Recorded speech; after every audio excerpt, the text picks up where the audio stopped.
You are a bully, and it does not bother you that much. Your friends are prone to little cruelties, and you laugh and try to take it a step further, and they in turn. It can always go a step further. Today's is a tame sport. You jeer in turns at the other students swimming in the conservatory pool. It is deeper than you would expect, a little ocean. One of your jests goes awry, and a hushed whisper falls on your friends as they scatter, and your victim rises from the pool, taller than you by a foot. You have broken the unspoken rule. Do not make fun of Victoria Tepiani's mustache. Suddenly your school uniform seems shabby armor indeed, and with a single lunge she pushes you into the water in front of everyone. You are beneath the surface then, faster than a stone, come to rest on the tile floor. You cannot swim, but you realize you can breathe in the strangest fashion. You raise your hands to your neck and find it broken apart with slick gills. You scream, but no sound escapes to the surface, only bubbles bearing a hello from the Hallowoods.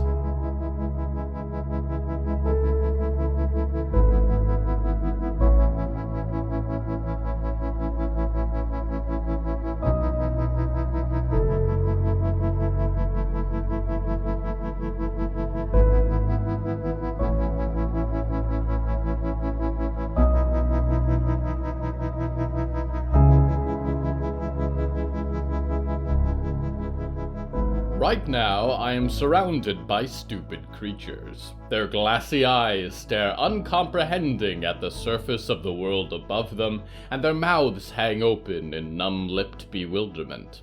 If only they knew that creatures from a world much larger plot their demise. Worry not, dreamer. I speak of fish. The theme of tonight's episode is lungs.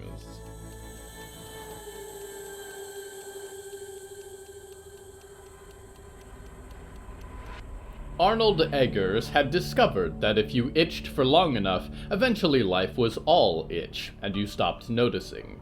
He felt this principle applied to a lot of things. When his parents had put him in Downing Hill, his brain had been swollen with strange afflictions. Rooms that moved and doors that weren't doors. Paintings that ate your friends. Principals with pitch-black eyes and librarians with heads made of static. But eventually, all the bewildering facts had stopped itching, and the library had begun to feel like home. Perhaps, he thought, in a couple weeks I'll be happy living here, in the trees and mud. Here's to hoping, he thought, and slung a big rock into the water. The water burst up in a big kerplunk at the impact, and sent little fish scattering in every direction. "Arnold, what are you doing?"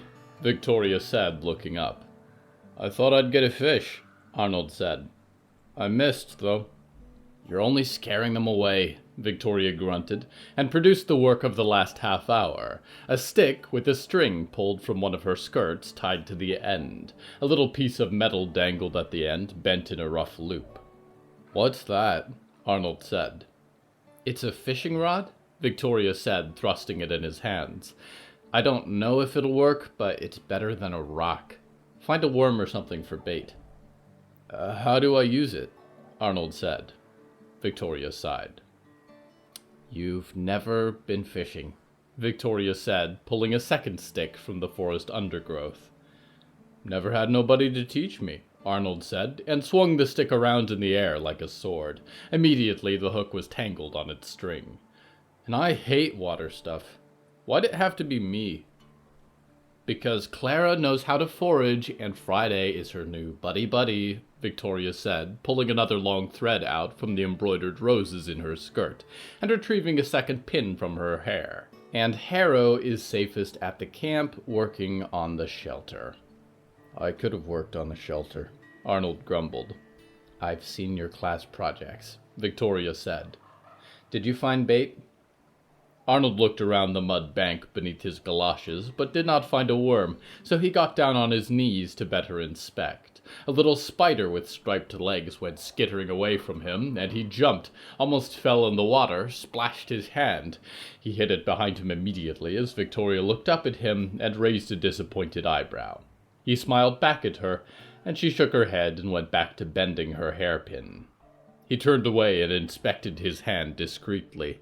Already the skin of his palm had puckered into whitish points, and a thick slime coated his fingers. He tried to dry it off on his trousers. "Look," Victoria said, arriving suddenly beside him with a writhing black worm pinched between her fingers. "See? Worm. Now you hook it like this and cast it out."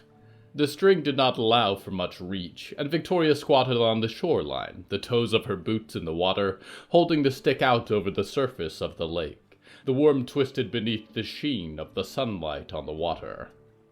"How long do you wait?"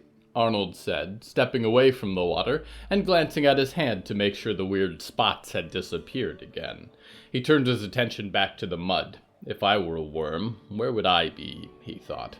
"You wait as long as it takes to catch a fish," Victoria said, watching her makeshift bait. Arnold nodded, and his eyes brightened as he found another worm wriggling between the black roots of the shoreline.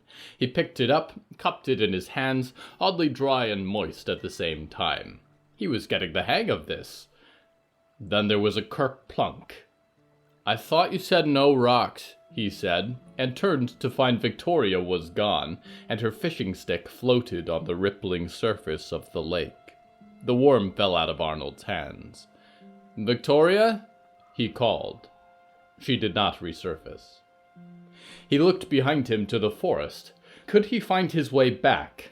It was maybe half an hour to reach Harrow at their camp, and maybe Clara would be back by now. Or, he thought, maybe not. Maybe Clara wouldn't be back until late.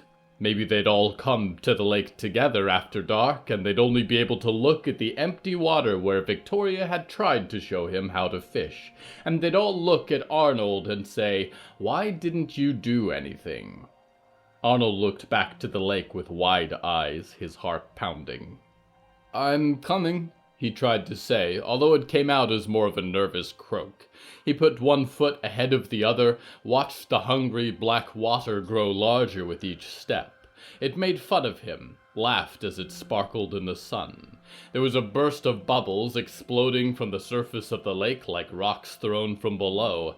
Arnold looked down to find himself standing on the edge of the lake, and he yelped as he kicked off his shoes and the water poured through the holes in his socks. And then, with one final adrenaline-driven shriek, he leaped in. It wasn't a very big leap. The water splashed up to his knees, but already he could feel the slime and stones of the lake beneath his toes, soaking into his clothing and his skin. "I'm going to hate myself after this," he thought, and fell face first into the water. It was shockingly cold for a moment, and then it was soothing, as cool and slick as aloe vera. He opened his eyes, and it was not to pain and murkiness, but a world in shifting fidelity. His extra eyelids kept the drifting particles at bay. He reached out to kick and paddle, and his hands were huge and knobbly, and there were thin webs between his fingers. The water slipped past him like butter, and with a kick he sailed deeper into the lake, scanning the flowing silt and lake weeds, and caught a glimpse of a golden sparkle. "That's her comb," he said to himself, and choked on water for an agonizing moment, before he got back to breathing with the folds in his neck and not his lungs. He kicked again, and the gleaming surface of the mirror sky grew farther away as he sailed into the bubbling shadow. Then he was through the weeds, and Victoria was very close, thrashing beneath the water, skirt and sleeves billowing. There was a construction vehicle perched above her. Or not a vehicle, he realized, but something else, huge and striped with white and black rings, poles as thick as boom arms that pulled Victoria down and held her against the lake floor. It was a spider, he realized, sitting on the floor of the lake, bubbles of air caught in its thorny hair, a glazed look in its gigantic pale eyes, and it unfolded its venomous jaws. "I've never done this before," thought Arnold. "I never so much as want to think about it again." But like any gross schoolyard dare, it was purely necessary in the moment. The key was not to let it itch, not to wait and think about it. You just had to do. Arnold opened his mouth and shrieked, not with his voice, but with a thing like a voice that shook his neck and chest, and the lake around him like an earthquake, inflated beneath his chin, quivered in his bones. And with 8 milky eyes the spider looked up from Victoria to Arnold. Arnold opened his mouth and spat. Except it was not saliva he sent sailing, but his own tongue, somehow 10 feet long, and it punched one of the spider's eyes as well as his fists could have done. Except his fists did not stick, and his tongue did, and the spider was gigantic and alive at the end of it now, swinging its gigantic cable legs, and dragged him forward a few feet before it broke out of his grip. His tongue came peeling back into his mouth, covered in sharp little bristles. Victoria was free from the gigantic lake spider's grasp, twitching in the silt, staring up at the surface. With a powerful thrash, the spider came flowing towards Arnold, legs like the cape of a wizard, and it brought a mouth like hedge trimmers down on his arm. For a brief, terrible moment, he could feel all the needle points of its jaws, tasting the thick mucus that coated his arm. Then, the spider was gone, climbing away across the lake floor and into the darkness of the weeds beyond, a memory in the silt. Arnold seized Victoria's hand in his great webby ones, and with legs like springs propelled them for the surface, yanking her through the water. With a final 10-foot leap, he cleared the lake and rolled with her onto the muddy shore, where he lay on his back, oozing gunk from every surface, trying to gasp for air with the right breathing apparatus, knuckles and fingers shifting and kerplunking back into their right shapes. Victoria lay on her back beside him, choking up water for a minute, and she shuddered. "Did you know you could do that?" Victoria sputtered. "Not really. A little, from the time you pushed me into the pool," Arnold said, watching the spined paddle of his toes recede. "I'm sorry." "No, thank you," Victoria said, her muscles spasming oddly for a moment. "I mean for back at the pool. I was making fun of your mustache and your arm hair and stuff. I sucked back then. And you pushed me into the pool, but I never said I was sorry." "It's fine," Victoria said, sitting up to wring out her hair. She held the golden comb in her palms. "I used to get a lot of that." "Me too, after that," Arnold said. "But you shouldn't have. You were just normal. I was the ugly one." Victoria fixed her hair with the comb and looked up at him without malice. "You're not ugly, Arnold." Arnold inflated his neck again, tentatively, and smiled at her. She stared at him, exhausted for a moment, and laughed. "You're not. This is... I mean, you're kind of green, and there is slime everywhere right now, so that's new. But I've got my body, you've got yours. You're not gross. This is just you, I think." "Thanks," he said, and yelped as his eyeballs popped back into their right places. He rubbed at his face to make sure everything was where it belonged. "That's just me, the ugly frog boy." "I'm serious," Victoria said, leaning back against a tangle of roots on the muddy shore. "Listen, I grew up thinking that I was just a girl. Nothing special. And then I hit puberty and it ruined my life. Or it felt like it, anyways. The girls I thought were my friends wouldn't look at me the same, called me ugly. I got angry. And it took me a long time to realize that my body isn't wrong just because it's different. I'm not broken. And I can be proud and beautiful and whatever I want to be. I wish I'd known that sooner. Because you really shouldn't grow up thinking that way about yourself, Arnold." Arnold said, with his arms around his knees, and stared at the back of his hand. Some things, he supposed, he should ignore less. "Victoria, we didn't catch any fish." "About that," Victoria said, and raised an eyebrow at him. "If you're open to it, I've got some new ideas."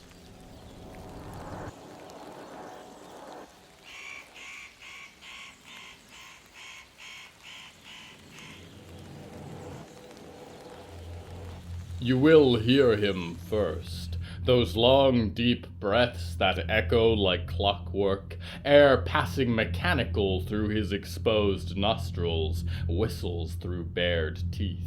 You may even hear his dry, shambling steps like leather against the museum floor, and you round a corner to find a pair of lungs on the ground, red and preserved, breathing for no one. You may whirl around to find him just behind you then, old and bloody ritual brought unerringly to life, his bulbous eyes beholding you wildly, his eternal grin suspended on thin tendons. He is the dissembling man, and he is to be feared, for he has extensive knowledge of the human anatomy. He also has perfect emotional awareness, which will lead to uncomfortable questions that force you, too, to look inwards.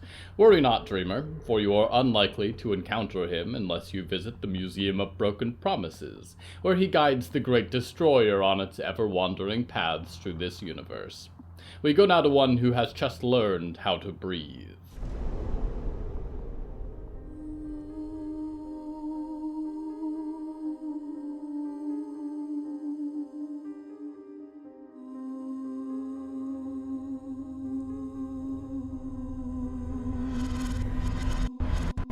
Who the hell is Arnold Eggers? Danielle thought, and then she woke up. The world was blinding, and it was not so much that it was pure white, as films would have her believe, just that the brightness stabbed her eyes and made her skull feel like it was going to split in half. She groaned, and then stopped, because the noise she had made was not her voice, but a sort of walrus grunt. "Danielle?" a voice said above her. "Are you awake? How do you feel?" Her vision swam. She could make out a face, but the angles were all wrong, like a shattered mirror. "I'm awake," she said, and her voice was a canyon echo. "I can't talk right." "Here," the voice said, and she felt something touch her lips. "Drink. You will feel better." A liquid fell across her chin and down her throat. She coughed, swallowed in unfamiliar movements. There was weight on her body, clothes she did not recognize. "Who are you?" Danielle said. The water did not help her voice. It was rough and too deep and belonged to someone else. "You carried me out of Bach's Andromeda, right?" "My name is Diggory Graves," the stranger said. Danielle's vision still would not focus, but she could catch sight now of stitches, black thread piecing together cheekbones and solemn brows, pale eyes watching her from under a curl of black hair. "Am I still dreaming?" Danielle said. "Are you real? You look like an avatar. The skin. You don't look real." "I am real," Diggory said. "I am a friend of Riot Maidstone. I am attending to you while she makes arrangements with the others. They are outside." Danielle tried to sit up, but could only shake. Her hands trembled against the ground. "Diggory Graves? Your name is kind of a pun. I'm guessing you know that. Crazy coincidence if it's not, though. What's wrong with my body? Why can't I move?" "I do not know," Diggory said. "But Percy says you have spent your life inside of a dreaming pod. Your muscles may have atrophied. There may be other health effects as well. Your body will take some time to adjust." "My voice," Danielle said. She was beginning to feel the weight of waking up. What had she done? She had thrown herself out into the world beyond, carried by strangers. In the prime dream, she could do anything. Right now, everything in her body ached, and she could not so much as lift her head. "This isn't how I sound. You should know that. Do I look like... Do you have a mirror?" "I do not wish to bring you distress," Diggory said. "Perhaps first we can find..." "Diggory," she said. Something glinted in her vision. Diggory wore a necklace with a little silver box, sculpted hands folded in prayer. Mirror. Diggory rose.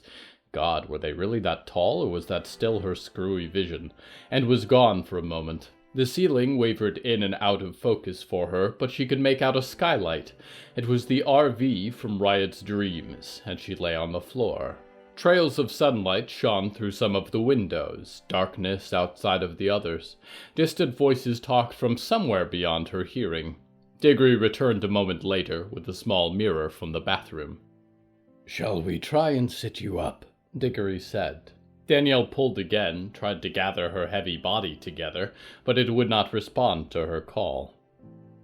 "Yes, please," Danielle breathed. Diggory's hand was further proof that her vision was gone. Their fingers were too long to be human, fingertips and long black points. She felt herself hoisted up, and new pain ran through her like a forest fire. The hard surface of the cabinetry behind her back, the rush of sitting up after a lifetime of laying still. "I am sorry.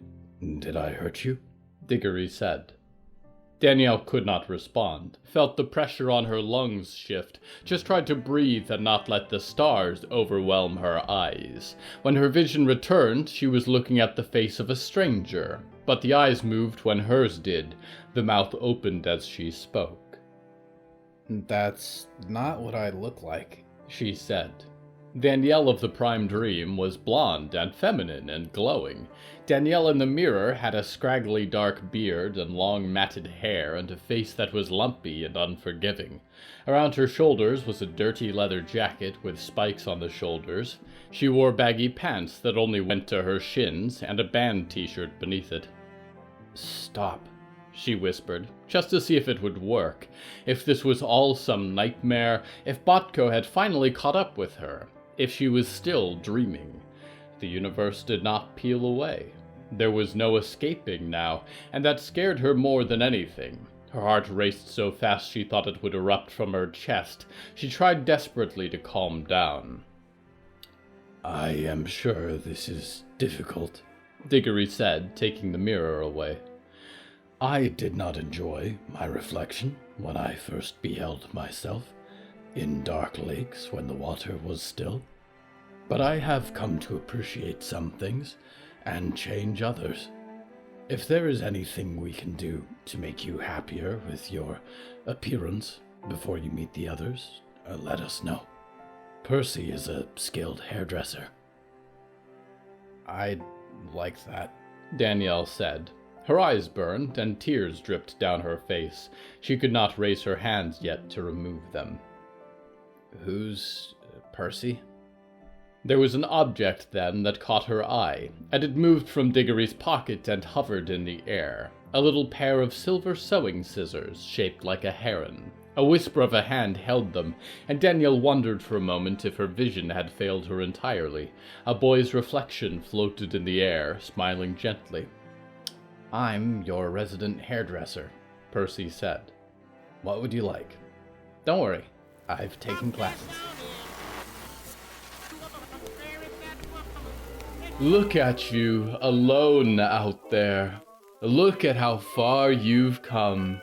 You've worked very hard, haven't you? Every long mile, every scrap of food, every breath. Is there anything left out there even worth fighting for anymore?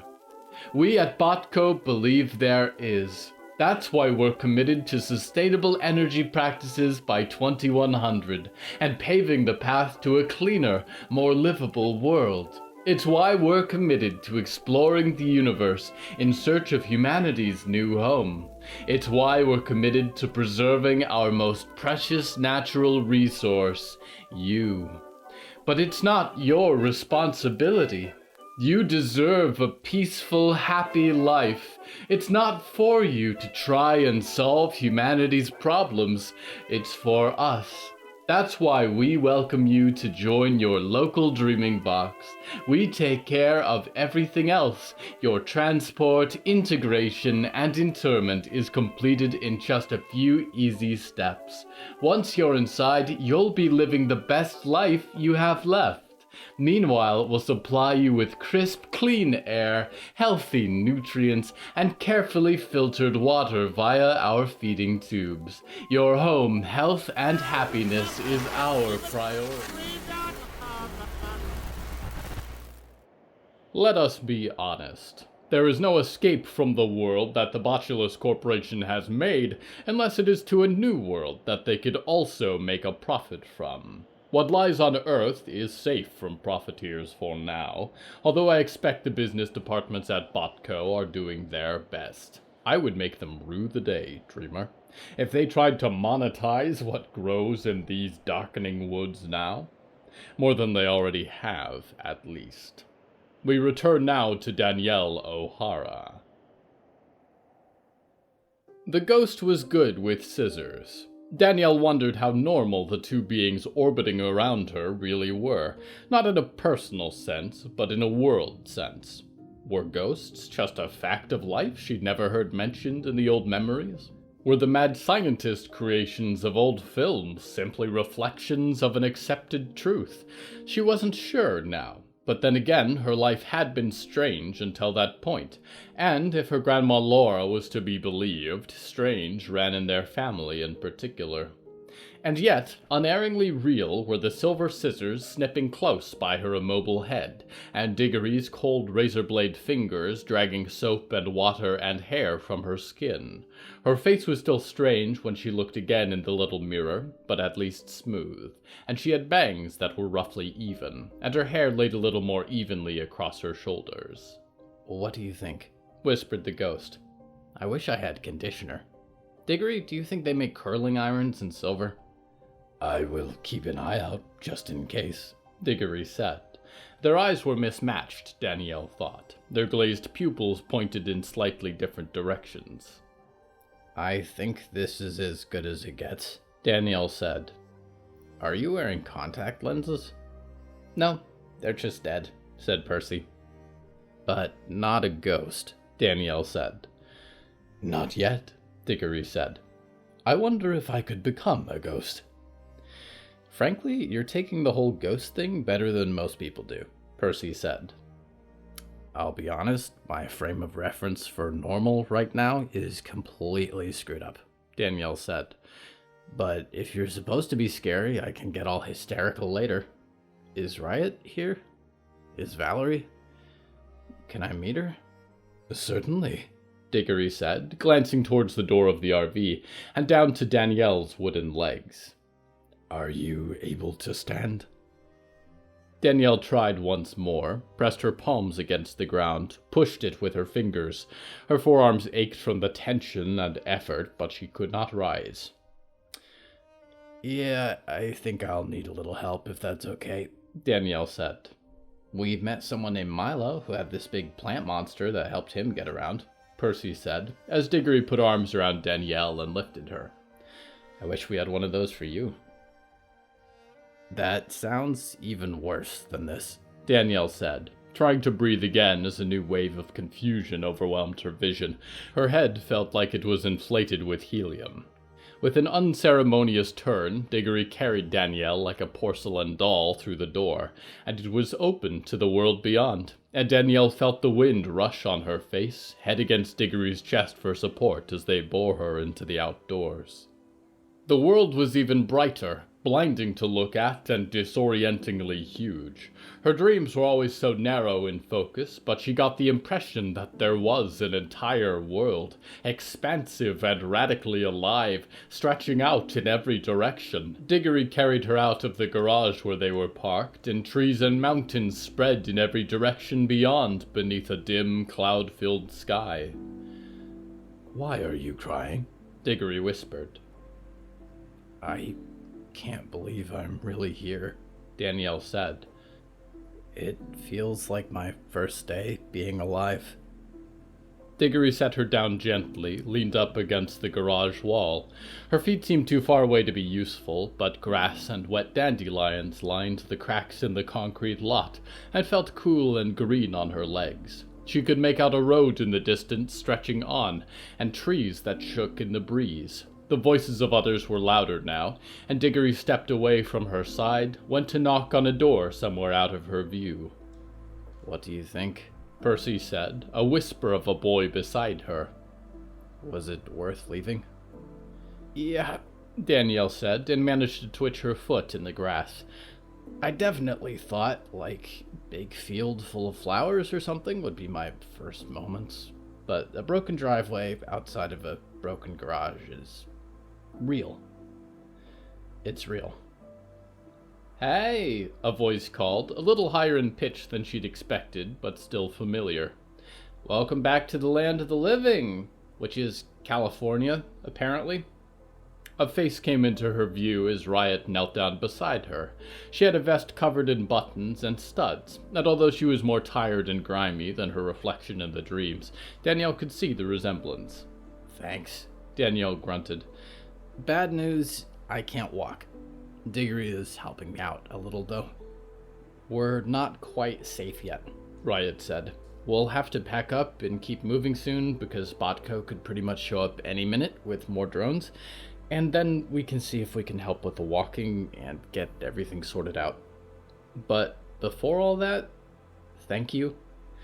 If you hadn't reached out in my dreams somehow, I wouldn't have even known where to go, or where to start with getting into a dreaming box, and I would have never seen my mom again, or I would have been kidnapped forever.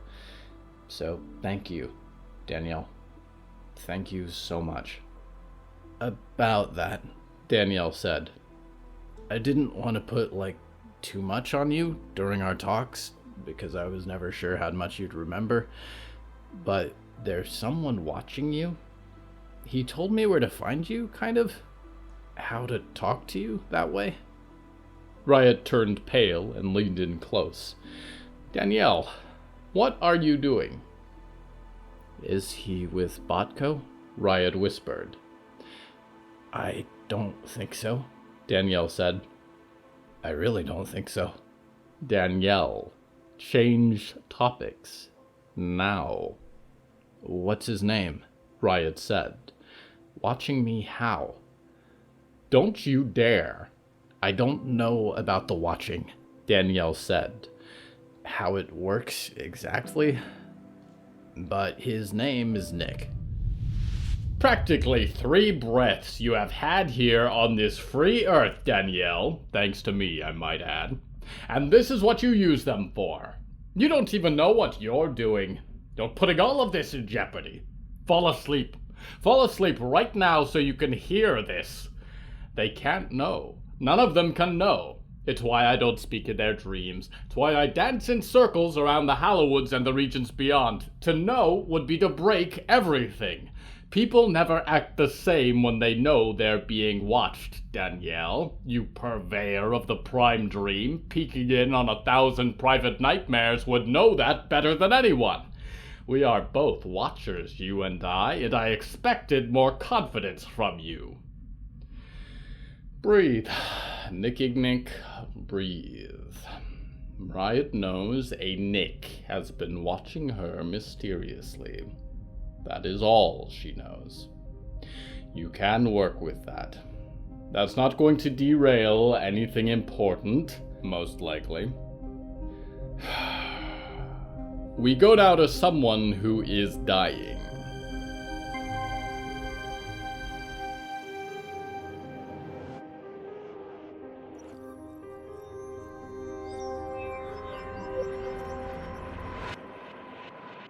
Polly had made mistakes, and he could recall most of them quite clearly. He'd missed a shipwreck in the 12th century audits, and his balances had been off. He'd been reprimanded in front of the entire department for that. He'd been sent on a 19th century mission to track down a runaway ghost, and had been 4 days late for reasons he didn't like to dwell on.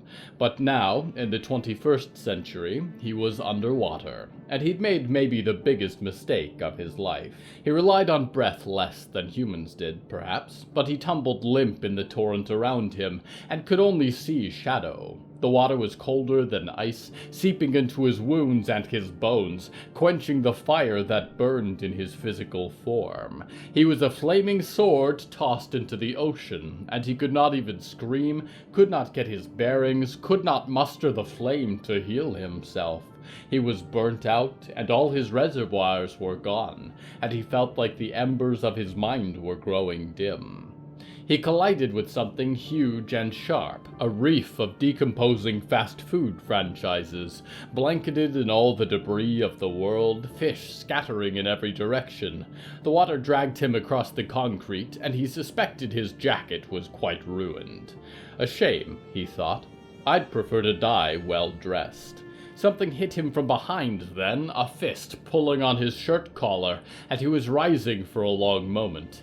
He could catch glimpses of his savior, if that he could call the man with the fire burning beneath his skin and the hand of briars. "It's all right," Polly wanted to say. "I think I'd prefer this to a conversation with you." He was thrown out of the water onto a rocky shoreline, where he rolled to a stop amidst a host of sharp rocks, and coughed to rid his body's lungs of the seawater. "You warped us into the sea, idiot!" A voice Polly would hardly define as threatening growled, as Rick Rounds emerged from the water. "It's an ocean, you vacuous cretin," Polly sputtered, watching Rick step closer. The man was shirtless, and his veins seemed to burn with flame.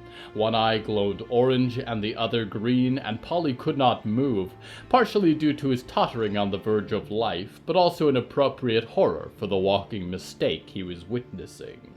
"You want to keep running your mouth?" Rick said, coming to stand over him, staring down.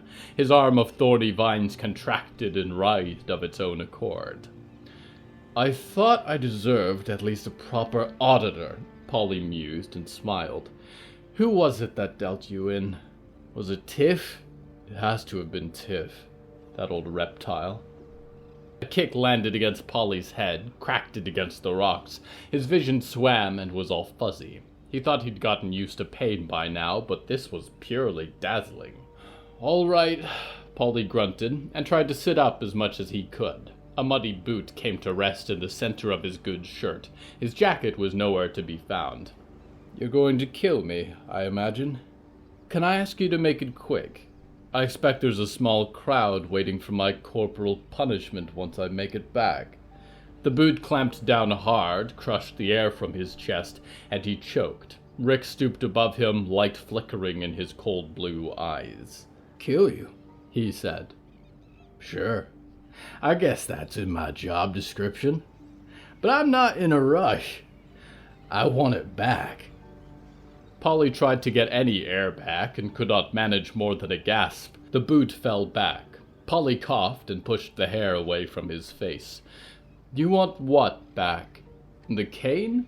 You destroyed it yourself, you brute. But it doesn't really matter. It's empty. All burnt out on that carnival." "Not the cane," Rick said, and stepped instead on Polly's hand. Polly gave a small shriek, felt all the little parts of his hand come under stress. "I want my hand back. My old life. I want to go back to how it was before it all went south." Polly stared up for a moment, and began to laugh, even as the boot ground down harder. "I would not suggest laughing at me right now," Rick said. "What do you think this is? A folk tale, Mr. Rounds?" Polly said, half sobbing from the pain. "That you can walk away from the crossroads at midnight? This is real life. This is your life. And all those things you've lost, I am certain you deserve to be without. Ah, that hurts." "Good." Rick spat and licked his lips and raised his boot heel, prepared to bring it down on Polly's hand again. "I know how to—" Rick screamed then, a bark like an injured dog, and fell against the rocks beside Polly like a bag of overripe potatoes. Rick writhed, clutching at his own heart, eyes sparking bright in two colors. Eventually he came to rest and lay panting beside Polly, staring up at the sky.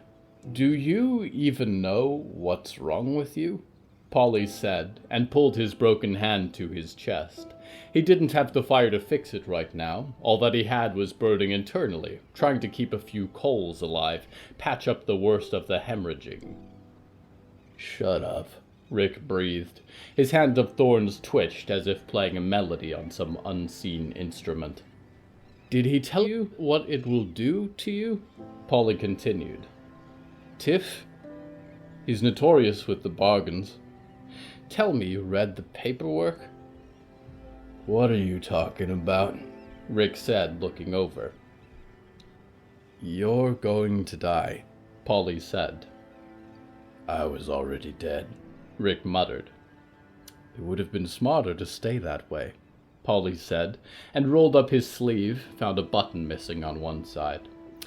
Let me try to put this in terms you'll understand. You've been touched by big bad dead god flower poison juice. It's growing in you like pumpkin seeds. Downside, your soul is worthless now. Plus side, you won't remember a whole lot when it gets you completely. But I'm guessing you went and made a deal with Serious No Fashion Sense Man. Weapon of an angel, Rick said. That's what he gave me. Blood of a devil, more like, Polly said. And it would usually just burn you out. But right now, it's working like a fever against the aforementioned shrubbery, and vice versa. They're conflicting powers. So I'm safe, Rick said. I can handle it. They're going to tear you apart, you nitwit, Polly said. Rick sat up and knelt over him. Really? Rick said, a cold clarity in his eyes. He looked around as if for something to hold, and clutched a big rock for support. You're serious? Devil man? How long do I got? I'm amazed you're alive right now, Polly said, watching from where he lay in the debris. I don't know how to fix the thorns. Nobody at the industry does. So that may be a net loss.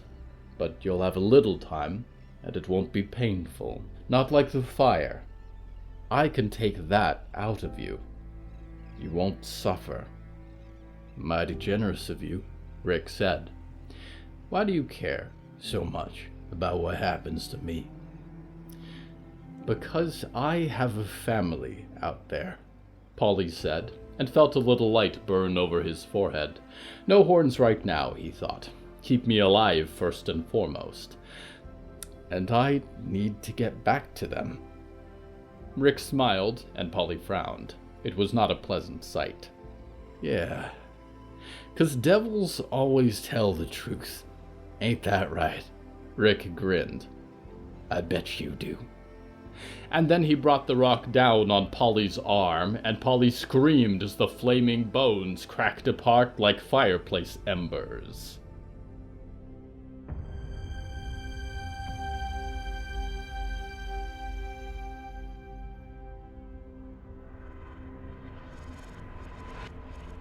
Lungs. Not really my problem. What I require to sustain myself is in starlight and the gardens of the cosmos, and I require such nourishment very infrequently indeed. Or perhaps I dwell in a different dimension, floating as though on an ocean of energy, and occasionally peer through your eyes, sit like an ill omen among the ravens in the pines. I could contemplate 1,000 years on the mechanics of indescribable life, and never be able to put it into words your minds made of matter could understand. You, on the other hand, require very much. Food each day, and water, and every few seconds a breath, and perish lest you forget any of these.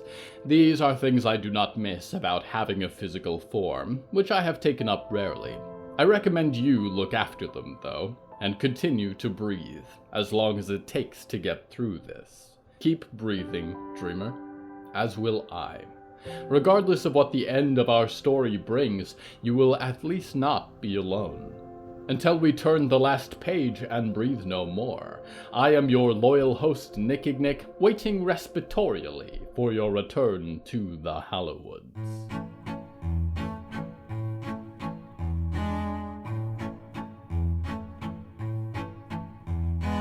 Hello from the Hallowoods is written and produced by William A. Wellman. Hello, that's me. If you enjoyed this show, please don't forget to follow it and share it with a friend. The bonus story that goes with this episode is called Housekeeping, and is available on the show's Patreon at patreon.com/Hallowoods. Because we operate without ads or sponsors, our supporters are all that keeps the show going. Plus, supporters get weekly bonus stories, behind-the-scenes content, exclusive merch, and more. And right now, they are also supporting the Hallowoods spin-off novels that are to come later this year and years to come. Merchandise and episode transcripts are available at hellofromthehallowoods.com, and you can even find us on social media at @thehallowoods. Music is used under license from artlist.com. Our opening theme is Forced Overture by Yehezkel Raz, and the closing theme is Farewell by Malba Sitzman and Matan Efrat. Until next time, dreamers, please do not try to breathe in space. It sounds like common sense, like no one would ever try to do that. Why would you even mention it? But it's only a statement now because of a former incident you would not believe.